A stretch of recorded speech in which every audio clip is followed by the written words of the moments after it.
I'm Andy. I'm Melissa. And I'm Jack. And together we're working towards our goal of becoming a full-time sailing, cruising family. For the last 2 years we've been restoring our steel pilot house sailing yacht and rebuilding it for the three of us to live on. But now I'm pregnant, it looks like the boat will eventually be too small. So we started looking for a slightly bigger boat, more suited to a family of 4. And we took on this amazing Bowman 46 yawl, which has plenty of room for all of us.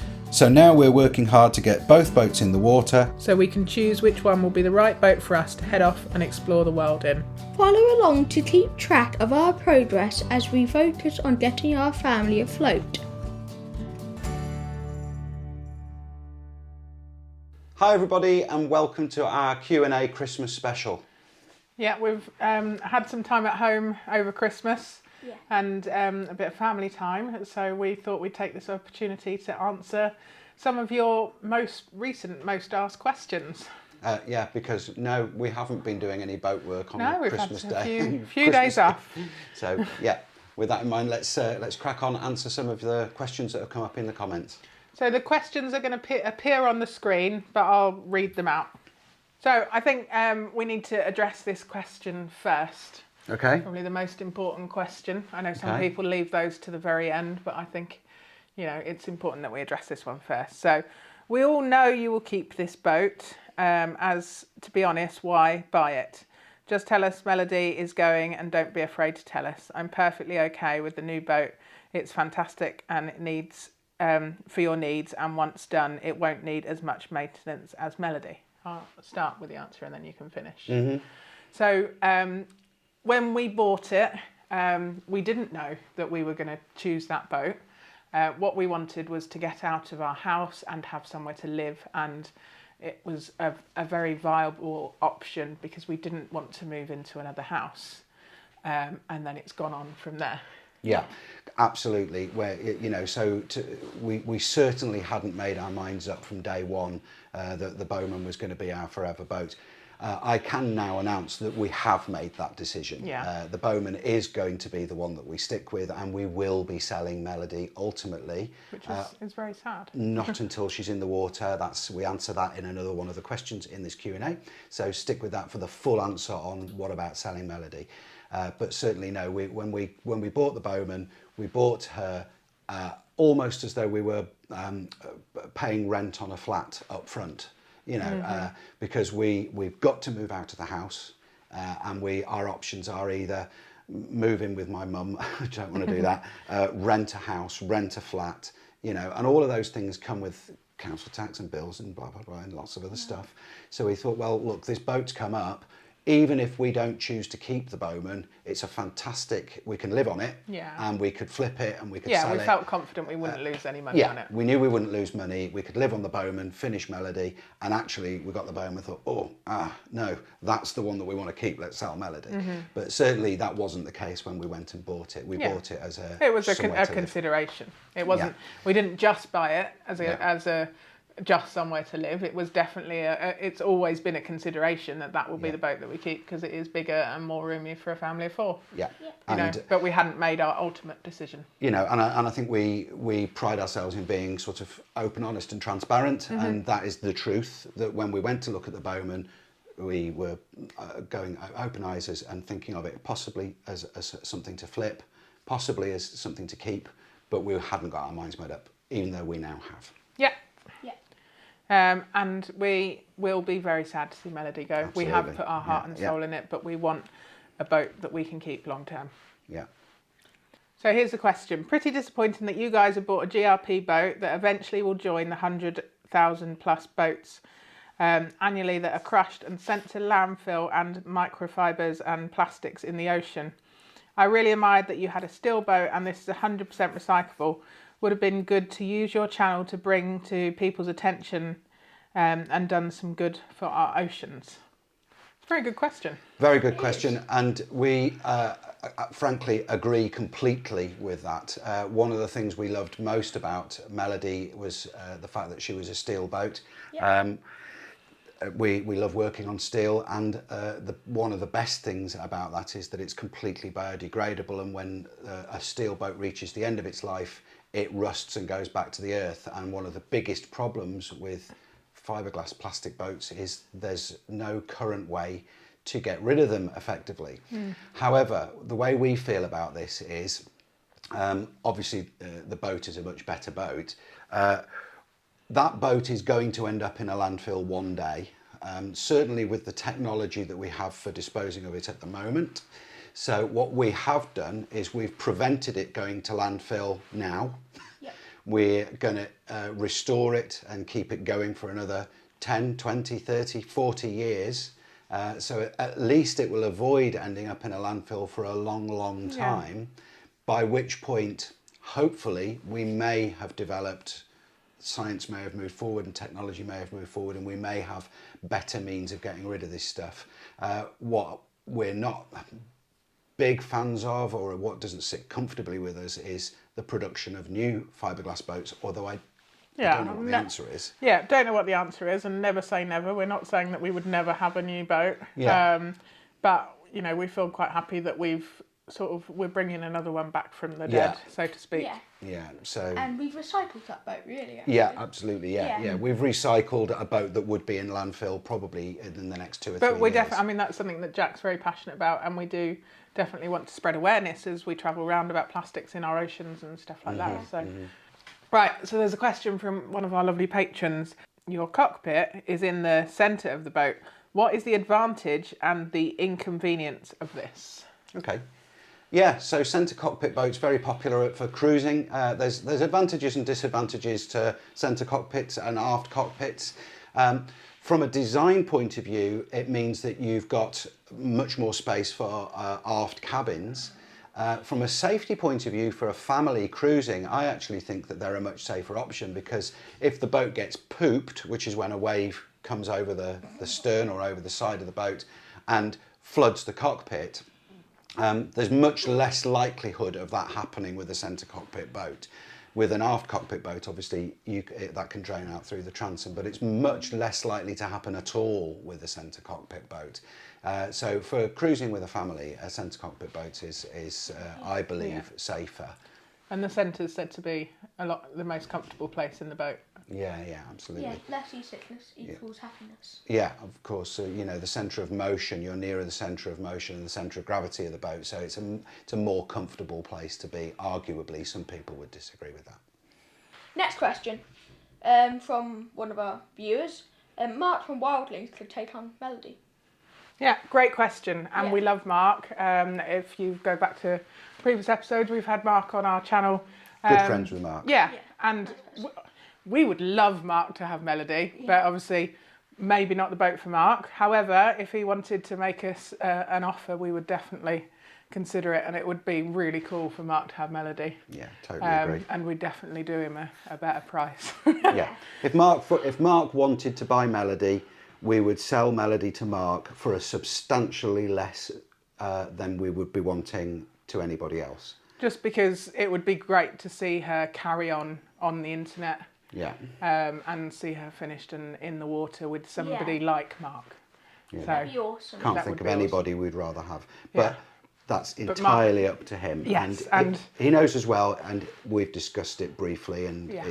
it's on the radar, but that's his as decision. everyone that watches Mark and Wildlings, you know that he's got his eyes set on some other wild boats.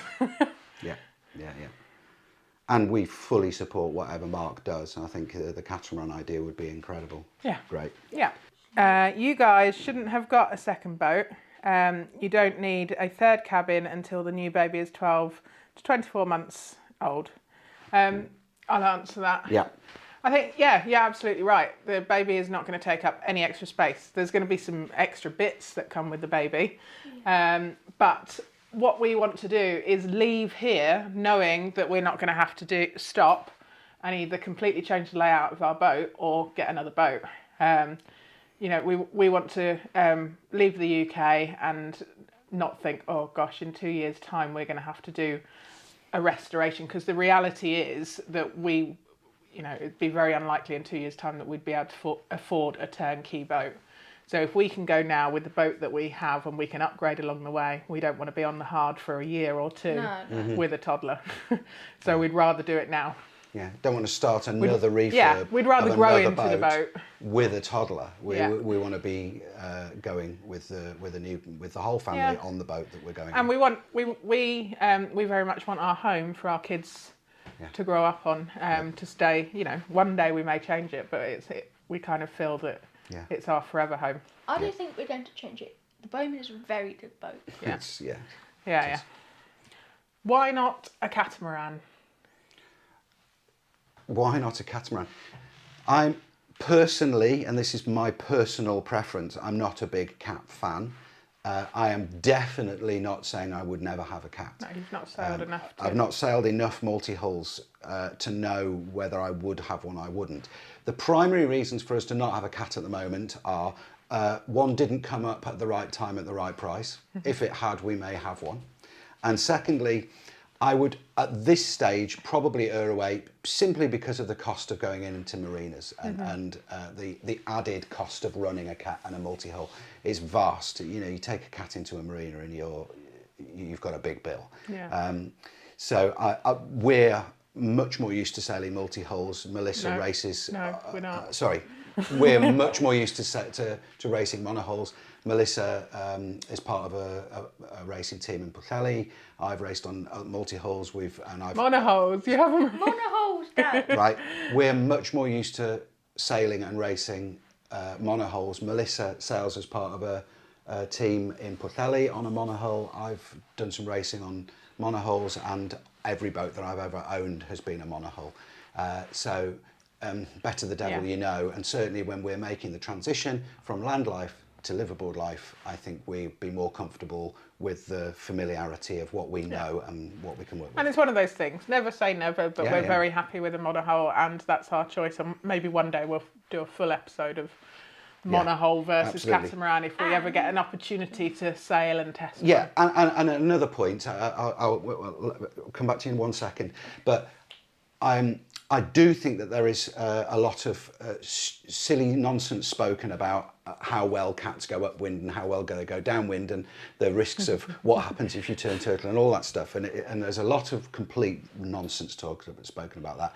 But I will say, for a modern catamaran to be high performance and be able to go upwind, you've got to spend bucks. And I wouldn't want an old 1970s catamaran that needed a lot of work, and probably that age and that era of cat isn't going to have the kind of upwind performance that we would want. What were you going to say? And also, Dad isn't a big fan of cats as well. As in the furry felines. Oh, right, okay. He doesn't hate them, he just wouldn't have one. Yeah, I wouldn't have a cat. I'm not anti-cat. Quite like cats. I like killer whales as well, but I wouldn't want one of those as a pet either. So the next question is from Captain Q, Yacht Hunter, the master himself. If any of you watch him, then you'll know who he is. But if you don't, then you should definitely go and check out his channel because it's really cool. Link in the corner of the screen. Yeah, Link in and the he looks around amazing boats, and you get some really cool ideas. So his question is, can't wait for Captain Jack episode on the B46, so the Bowman 46. Because Jack, previously you did a Captain Q episode on another boat. On another boat, yeah. So I can't wait to do it, and I would very much like Captain Q to rate it once I've done that episode. Yeah, And I think I we're think in that'd be discussions quite with him about fun. doing that. Yeah, it'd be quite fun. So when are you going to do the Captain Jack?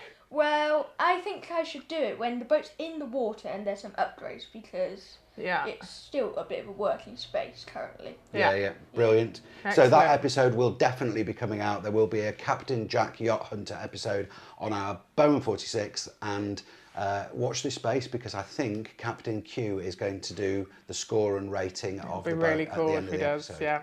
Yeah. Next one, really long, lovely comment. But the question in here is, the only thing I'm wondering is how you deal with the fact that she is not a still boat. For a boat to explore the world as a family, I'd feel better in a still than basically plastic. Great question again. Really good question. I've got an answer. Go on. Well, with our new boat, we drilled a little hole in it, and the fiberglass is that thick. Yeah. So it's probably almost as strong as a steel boat. Yeah. You're not wrong. You're not wrong. And it's high performance. Yes, absolutely. So Jack's exactly right. We drilled a hole out to put a depth sounder in, and the fiberglass in the bottom of the hole is no word of a lie. We'll show you 2 it inches in thick. few. We'll show you a picture of it. Bomb-proof. Yeah. But yeah, absolutely. From a strength point of view, you can't argue with steel. If you hit a shipping container or a log or a piece of ice in a steel boat, it's going to bend. If you hit it in a fiberglass boat, it's either going to bounce off or potentially split. With the age of the Bowman and the construction of the Bowman, she's incredibly thick fiberglass, so I doubt you'd put a hole in her. I don't think we will be doing the Northwest Passage in the Bowman. No. If at some point in 10 or 15 years we decided we wanted to do the Northwest Passage, then yeah, we might look for a different boat to do that in. Yeah. But as an all-round liverboard boat for us to spend decades on, the Bowman is just perfect. And there's nothing to stop you.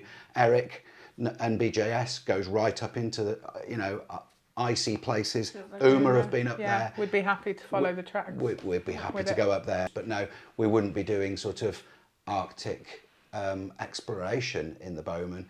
Yeah, there's pros and cons. Pros and cons to both. And I think the most excited pro that we're probably excited about, because reality is that we're going to have a new baby, and yes, there's always boat work, but there's not going to be consistent rust and grinding treatment, which is, it's a big doesn't phase us, but it will be nice to not have to do it. One of the pros on Melody we are going to miss is being able to beach up, because she's got every single type of keel there is. So somebody said, and this is a great question. Well, it's not a question, but there's lots of questions around this topic. Melody abandoned, won't be watching anymore. She's not abandoned. Melody is not abandoned. We're still working on her just as much as we're working on the Bowman. We're completely, fully committed to getting Melody in the water as a working, going, functioning thing in turnkey condition, so that when Melody eventually goes on to her new owners, they can turn up, sea trial, and if, depending on the distance, they can sail her home to her new port. The way I see it, very briefly, it's a little bit like selling a car with no MOT. I don't know what you have in America or other countries, but in the UK, every car has to have an MOT certificate. A yearly health check. A yearly check on the car to make sure it's fine. Now, if you've got an S-Class Mercedes and it's got no MOT, it's a gamble for any buyer. They've got to, they don't know whether it's going to pass the MOT. They don't know what's going to be required for it to pass an MOT, and they can't drive it home, so they've got to turn up with a trailer to take it away. So if you've put an MOT on a car, they can take it for a test drive, they can hand over the money, and they can drive it home. And that's what we want to get Melody into, that position, at the very least, where somebody can turn up, step aboard the boat, take her out for a test sail. The engine works, the sails work, the steering works, the boat's not sinking, and if it's not too far away, they can move it to where they want to go. They can take it, they can put it on a lorry if they want to, but they can sail her home. Yeah. And that's what we're fully committed to. So don't for a second think we're giving up on Melody. In fact, I'm currently working on things like dorade vents, the cockpit floor grating, making that something really nice and pretty, and some stainless steel grab rails for the pilot house, and things that I really needn't do just if I just wanted, or we just wanted to sell the boat. Yeah. They're going to be little details that make the boat a finished article. Yeah. I'll add to that though, because we don't want to be in a situation where we do end up selling Melody and people go, oh, you said you'd never get rid of it. That's not what we're saying. If the right person came along with the right price, we'd be silly to turn around and go, no, you've got to wait until we finished her. Yeah.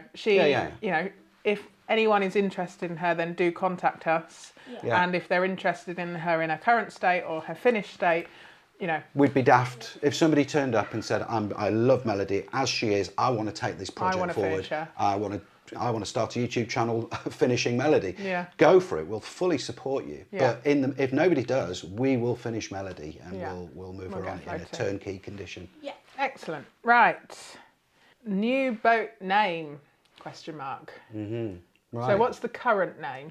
Well, the current name of our new boat is Ocean Overture, which is a bit lengthy to spell. It is a bit lengthy. What does it mean, Andy? Oh, so an overture in music it's kind of the introduction to a larger piece of music. So in one sense, that's really topical. It's still a musical theme, and it's the introduction to something bigger and grander. But here's something interesting. Melody has legally and officially and on paper never been changed to be melody. So she is officially Jabula. She was originally Jabula, which is an African word meaning rejoice and celebrate. Also, musical as well. Yeah. And technically on paper, she's still Jabula. Yeah, and our channel was always Sailing Melody, even before we found Melody. Sailing Melody when we had Aeolus, it was Sailing Melody when we had Miss Rosie, and it's Sailing Melody when we had Jabula, which is still technically on paper. So let's put this in the comments. Put your comment in now, what you think we should do.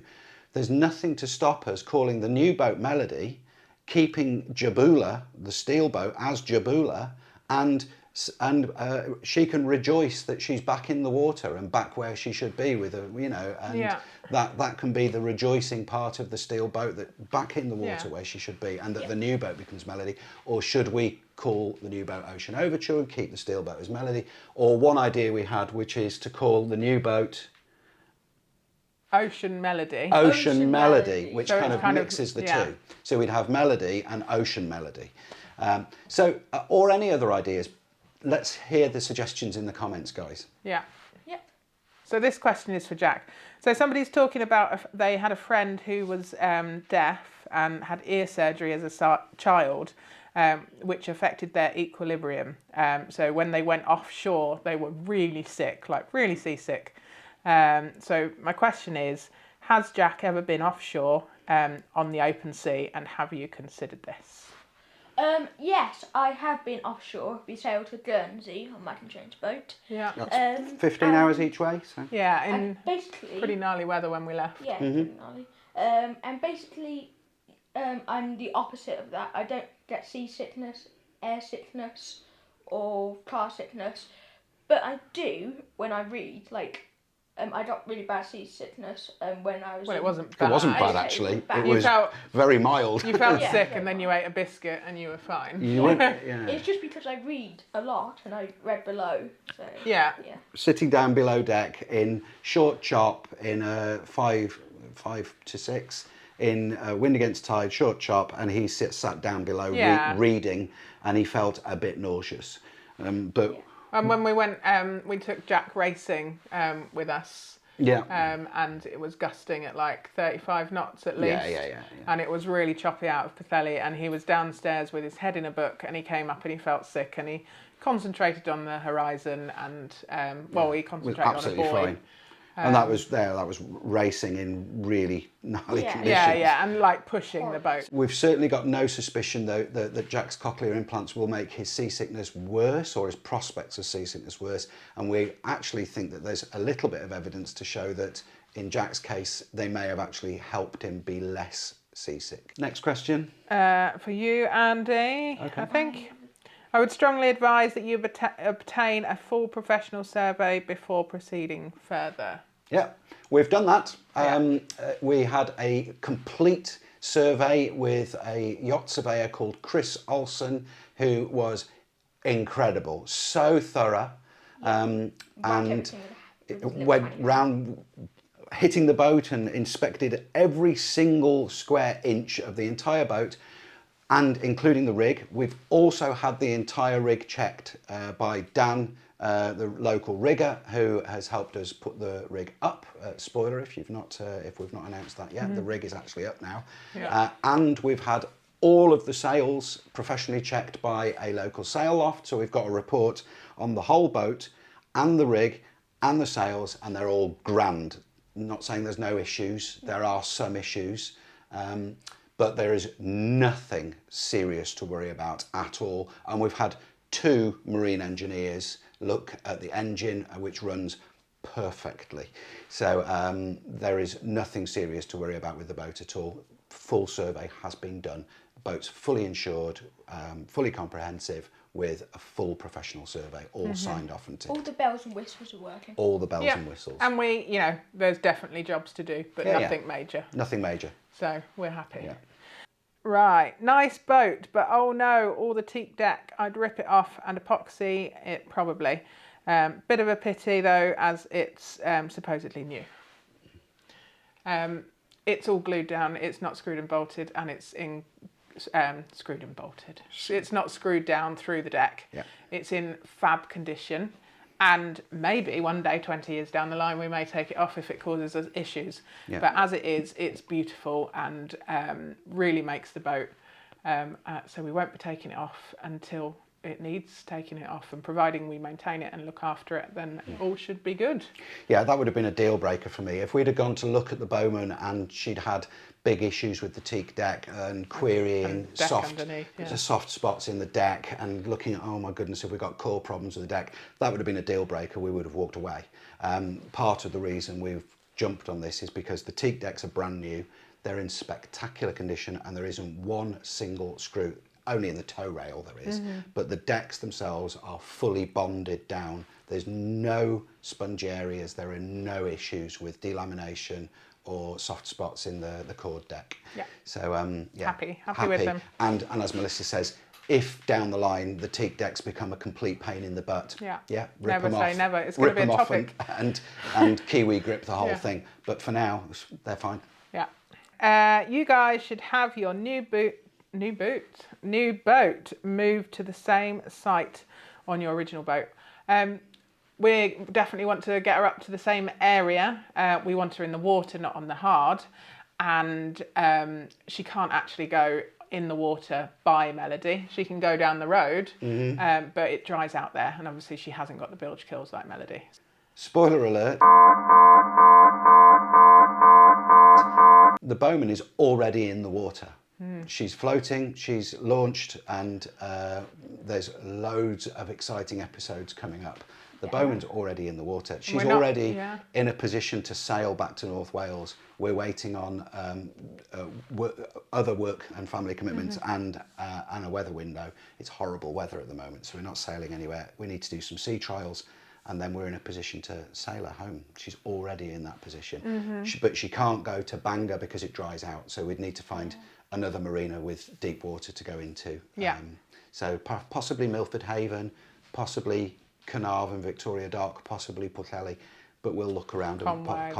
There's a few. There's loads of places around here where we could just go in on a visitor's mooring. But yeah, totally agree. We're moving her home, but not by road. We'll be sailing her. Yeah.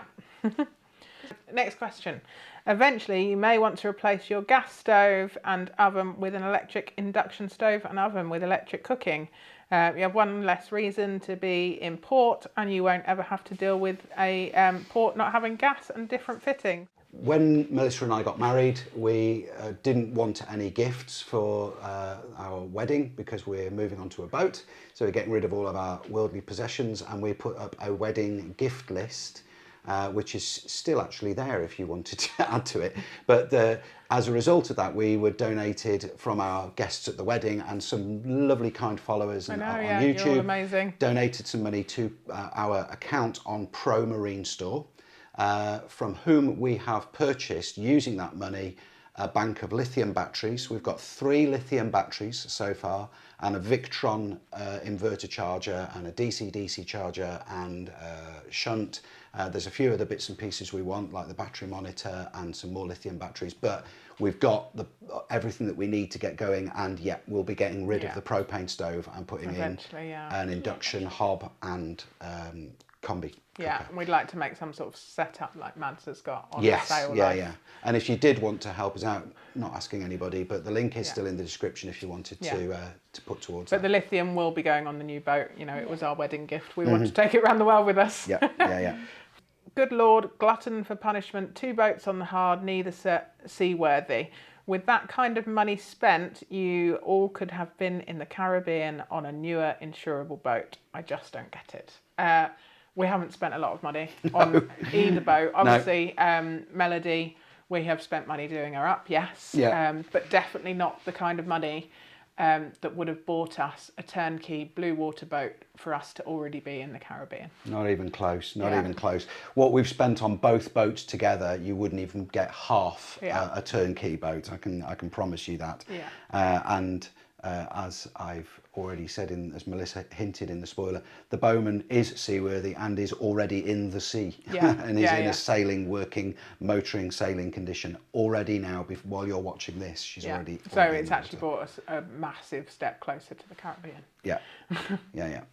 We're very careful at what comments Jack reads, and we don't let him read the comments, but we will tell him some of these comments.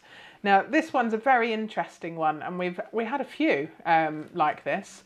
Now, I'll put the comment on the screen so you can read it.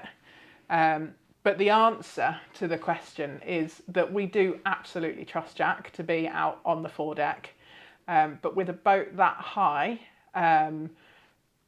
off the ground, we think that the safest place for him is the cockpit. Jack absolutely loves to swing from trees and hurt himself and stuff. Well, he doesn't love to hurt himself, but he he's a normal kid and enjoys playing outdoors, and we're not these kind of people that wrap him in cotton wool. However, obviously, if the penalty for failure, like all kids from they run, jump, climb trees, fall over, and if the penalty for failure is a grazed knee or a bumped elbow, then brilliant. You're not made of glass. Pick yourself up, dust yourself off, carry on. But if the penalty for failure is an MRI scan and paralysis from the neck down, then that kind of goes beyond my limit. So we'd rather keep Jack alive. Yes. So with this boat being, I don't know, 12 feet up, it's just not worth the risk. Jack is allowed out of the cockpit to come forward to help with the work on the foredeck or the aft deck under supervision and closely monitored. But it would be reckless of us to say, go and do this job up on the foredeck by yourself, Jack. Yeah, we would. And in the future, obviously, because especially as we're going to have a smaller child, we want to get netting up, and we would love one day to put a solid rail all the way around and make the stanchions a lot more secure than they are. Melody, they're fine stanchions, but they're absolutely fine. But Melody's stanchion rails were a lot higher, and obviously she had much narrower side decks and really high coamings, gunnels. Yeah. But we were still, Jack still was only allowed to go out on the foredeck with Melody on the hard under supervision. So that's just our take on it. Yeah. Another question from one of our patrons. In an ideal world, how do you see the timings of the new schedule, boat, etc. shaping up? Exactly the same as already were. The Bowman, as we've said, is already in the water.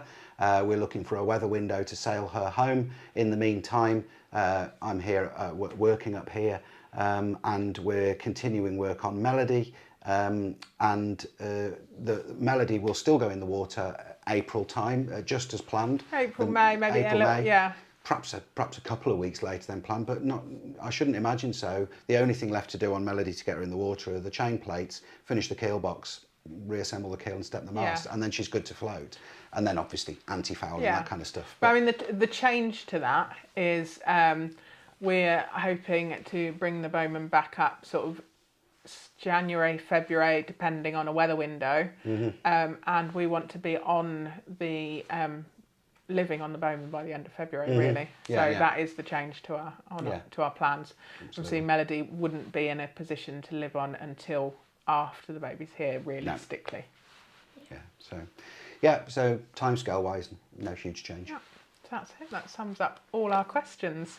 And we absolutely love reading your comments, and we try and answer every single one in the comments, but we thought it'd just be quite nice to answer some questions, because there's lots of questions that people think and don't ask, and we've enjoyed doing it. Fantastic.